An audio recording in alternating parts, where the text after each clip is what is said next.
धीरेन्द्र शास्त्री जी सनातन यात्रा निकाल रहे हैं, लेकिन एक पक्ष ऐसा भी है जो इसको कहीं ना कहीं बंटवारे की सोच के हिसाब की यात्रा को सोच रहे हैं। तो इसको कैसे देखते हैं आप? कौन है मैम जो बंटवारे के हिसाब से सोच रहा है? आपके पास कोई मतलब है कोई ऐसे पक्ष? एक पक्ष तो ऐसा आ ही रहा है। देखिए मैम, क्योंकि देखिए जो भीम सेना है, जो जैसे वो चंद्रशेखर रावण जी होते हैं, उन्होंने तो इसका विरोध ही किया था और कहीं ना कहीं मैं नहीं जानता उनके बारे में और जानने में कोई इंटरेस्ट भी नहीं हो, क्योंकि वो आदमी वैसे भी धर्म की राजनीति करने आया हुआ है।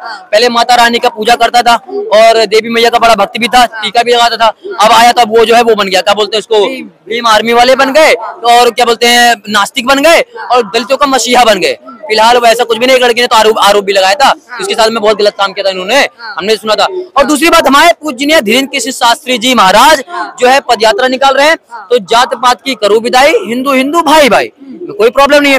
और इसके अंदर में हर धर्म के लोग जो है शामिल हो सकते हैं और गौ माता को राष्ट्र माता बनाने की बात की जा रही है, हिंदू राष्ट्र जो है घोषित करने की बात की जा रही है। आराम से पदयात्रा निकले, इसमें कोई प्रॉब्लम नहीं है। और धीरेन्द्र केसरी शास्त्री के साथ में जितने लाखों लोग हैं ना, उनके हाथ में पत्थर नहीं है, डंडे नहीं है, कोई वैसा चीजें नहीं है। वो बस जा रहे हैं, जो लोग मिल रहे हैं जय श्री राम, भारत माता की जय। और पदयात्रा शुरू होने से पहले वंदे मातरम का जो है गीत गाया गया और राष्ट्रगान गाया गया।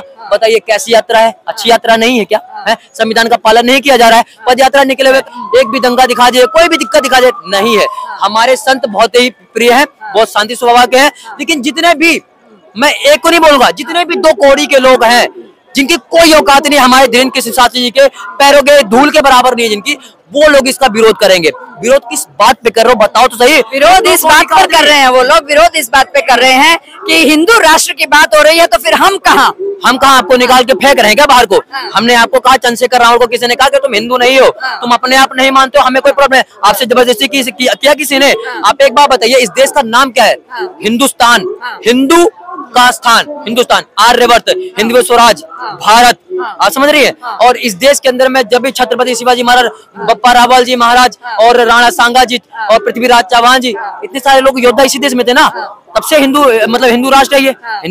सबसे पहले हिंदू रहते थे यहाँ पे, गंगा जमुना इस देश के अंदर में, चार धाम इस देश के अंदर में है ना। तो ये हिंदू राष्ट्र नहीं है तो क्या है? प्रभु श्री राम जी इसी देश के अंदर में अवतार लिए थे, इसी देश के अंदर में वो राम सेतु है, तो हिंदू राष्ट्र नहीं है तो क्या है? ये हिंदू राष्ट्र ही है, बस उसको जो है वो कराना है, लिखवाना है कि हाँ हिंदू राष्ट्र है। अभी बताइए जी, हिंदू राष्ट्र लिखवाने में कितने आप सहमत हैं?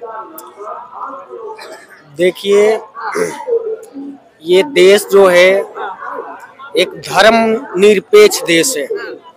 इस देश में हिंदू, मुस्लिम, सिख, ईसाई, बौद्ध, लगभग सभी समुदाय के लोग रहते हैं। तो ये तो गवर्नमेंट के ऊपर डिपेंड करता है कि वो किस तरह से, लेकिन जहाँ पे पहले से मतलब हर धर्म के लोग स्थान कर रहे हैं, तो उसमें तो थोड़ा धीरेन्द्र शास्त्री जी की हिंदू राष्ट्र के लिए जो उनकी गुहार है, उसके लिए जो वो पदयात्रा निकाल रहे हैं, उसको कैसे देखता है एक आम नागरिक? आम नागरिक तो ऐसे ही देखेगा, भाई उनका धर्म का मसला है, वो तो निकाल ले तो अच्छी बात है, हमें तो कोई दिक्कत नहीं है उससे। हम निकालेंगे, उन्हें भी कोई दिक्कत नहीं है, कोई भी निकाल सकता, सबका अपना अधिकार, अपनी आस्था की बातें हैं सारी। भारत को हिंदू राष्ट्र बनाने की जो मुहिम चला रहे हैं, तो उसमें कहीं ना कहीं किसी न किसी पक्ष को डिस्टर्बेंस तो नहीं है? देखो, किसी को भी नहीं है, लेकिन हिंदू राष्ट्र बनाओ, लेकिन सबसे पहले ये झगड़े हो रहे हैं ना हिंदू मुसलमान के, बहुत सी चीजें हैं। कभी किसी मुसलमान को मोम लिंचिंग करके मार दिया जाता है, कभी किसी हिंदू को कहीं मार दिया जाता है। पहले वो बंद करो, उसके बाद ही तो हिंदू राष्ट्र आगा। फिर अब हिंदू राष्ट्र आगा, उसमें ये चीजें होंगी तो बदनाम किसका नाम होगा? कि हिंदू राष्ट्र में आज भी मोम लिंचिंग होती है, लोगों की मारे जाते हैं, रेप हो रहे हैं। इसके लिए सख्त से सख्त पहले कानून बनवाओ, फिर हिंदू राष्ट्र घोषित करो, कोई दिक्कत नहीं है किसी को भी। राष्ट्र के लिए कोई पहले भी सरकार में ऐसी चीजें होती थी। आप 1990 का आप जानते होंगे, कश्मीर का जानते होंगे, 2009 में 54 दंगे हुए थे उत्तर प्रदेश के अंदर में। मैं तो पूरा लेके हद हो गई, मैं तो पूरी बात करूँ ना। 25 जून 1975 का इमरजेंसी ले लीजिए, और 2013 में जो है मुजफ्फरनगर का दंगा ले लीजिए, तो हर सरकार में होती रही है। इस पे कार्रवाई होना जरूरी है, ठीक है ना? तो कार्रवाई होना चाहिए, बिल्कुल, ये बिल्कुल सही करे, मैं समर्थन करूंगा, कार्रवाई होनी चाहिए। हिंदू राष्ट्र पहले से था, अभी भी है। अगर आप कहेंगे कि हिंदू राष्ट्र, अब ये कह रहे हैं कि धर्म निरपेक्ष है, आपके हिसाब से होगा, मेरे हिसाब से हिंदू राष्ट्र। मैं बता दूं क्यों।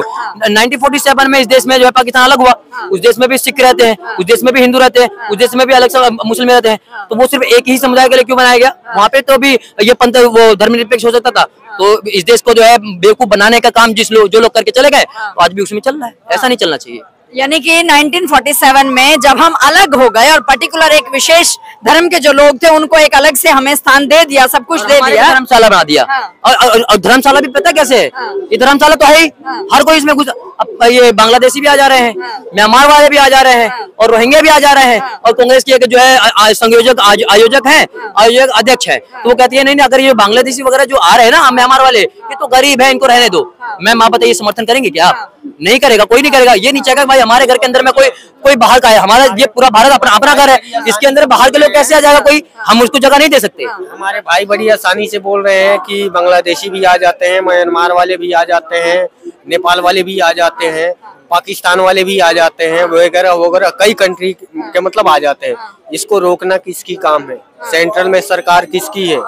बीएसएफ किसके अंडर में है? सीआईएसएफ किसके अंडर में है? जब सारे फोर्स सारे पावर आपके पास में है तो आपने रोकने का काम क्यों नहीं किया? बहुत सही क्वेश्चन किया है, बहुत सही क्वेश्चन किया है। एनआरसी लाया गया था, बैनर कौन लेके बाहर निकला था कि इसको लागू नहीं होने देंगे? ममता बनर्जी क्यों कह रही है एसआईआर नहीं होना चाहिए?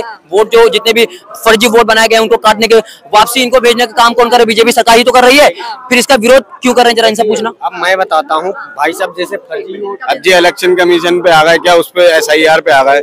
मतलब एसआईआर जैसे कि अब मान लो इन भाई साहब ने आज फरवरी में वोट डाल दिया दिल्ली में, ये रहने वाले बिहार के हैं, यहाँ से इनका नाम काट दिया गया, बोले बिहार डालो वोट जाके, तुम्हारा बिहार का अधिकार है, ठीक है, बिहार का अधिकार है, मतलब दिल्ली में तो इन्होंने डाल दिया, कल को ये जाके बिहार में डाल देंगे।